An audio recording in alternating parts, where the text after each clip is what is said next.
This next period we call the decades of friction. It's hard to say exactly when the conflict between the British government and the American colonists begins, and one reason for that is the history of the colonies was such that very few of the colonies were established with much direct assistance from the British government. I would love to have the time to go in and talk about this, but I'm sure you covered some of it in your American history course. England, remember we had talked about England in a state of civil war, in a state of civil disobedience. The material in the first lecture in this particular unit give you some idea of that. So the American colonies were established almost as an afterthought. Self-government had minimal influence from the British autonomy or the British authority simply because the British were not in a position to do very much. Written charters were the norm, the Mayflower Compact, the Fundamental Orders of Connecticut, the various royal and proprietary charters that had been established with minimal governmental control. We looked at the period of the basically century of weak English monarchs dating from the time of the exile of James II down through the death of George I. Then there comes to the throne a young man who had been steeped in the views of what the English monarchy should be. Now there's some fascinating stories on this. How much of it's true is a good question. His mother was very muchly a British princess of royalty background, and she had educated her young son to be a strong monarch when he achieved the throne. Well, he was a young man. He was in his 20s when he acceded to the throne. George I was not his father, he was his grandfather.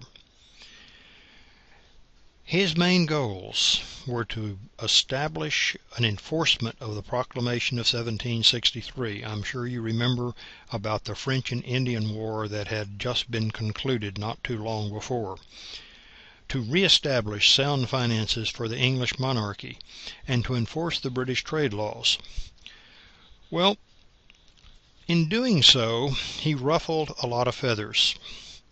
The first acts by the English Parliament, which were largely controlled by George III, the Sugar Act, the Stamp Tax, led to significant resistance on the part of the American colonies. The Sons of Liberty, the Stamp Act Congress. Then in 1767 the Townshend Revenue Acts were passed, not one big tax but a whole collection of smaller little bitty bites. The reactions on the part of the colonists were to boycott British goods. The Boston Massacre, which occurred in 1770, and if you read a good definition or a good description of the Boston Massacre, it's not at all what you thought it was from high school textbooks. Establishing committees of correspondence so that the various persons who were opposed to British control in the various colonies could talk to each other.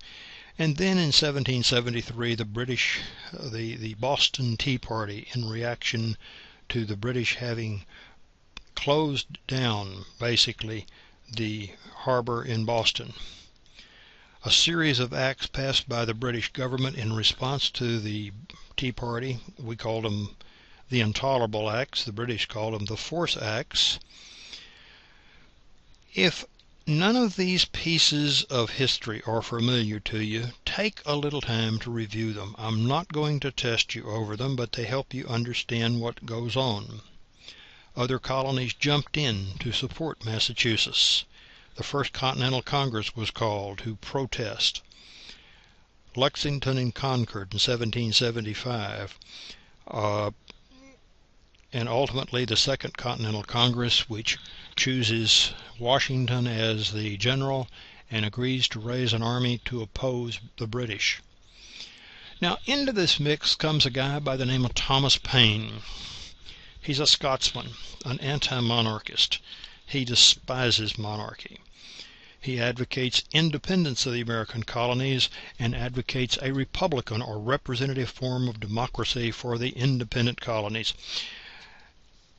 I don't know how many of you ever saw the movie Forrest Gump, but to some extent Thomas Paine is the Forrest Gump of the 18th century. After having had a major hand in the revolution in Texas, he went to in the United States. He went to France, almost was executed for his revolutionary activities, came back to the United States, but was denied American citizenship because he was considered too radical. Interesting character. Well, you're familiar with the political events: the Declaration of Independence on July the 4th, 1776, the drafting of the Articles of Confederation in 1777, which, by the way, were not ratified until 1781. Nearly the entire Revolutionary War was fought under the control of the Second Continental Congress, which was an ad hoc body having no constitutional authority. Now, historians are in some debate about why England, particularly George III, decided to sign the Treaty of Paris. It was costing England a lot of money.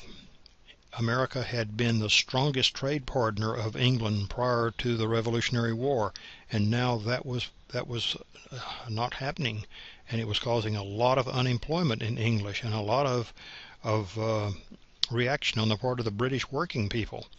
It was putting England even further in debt than it had been. The situation on the continent was such that, quite honestly, George III needed to spend a little more time paying attention to what was going on over there. So the Treaty of Paris ends up being signed, and America has gained its independence. Now the question is, what are we going to do with it?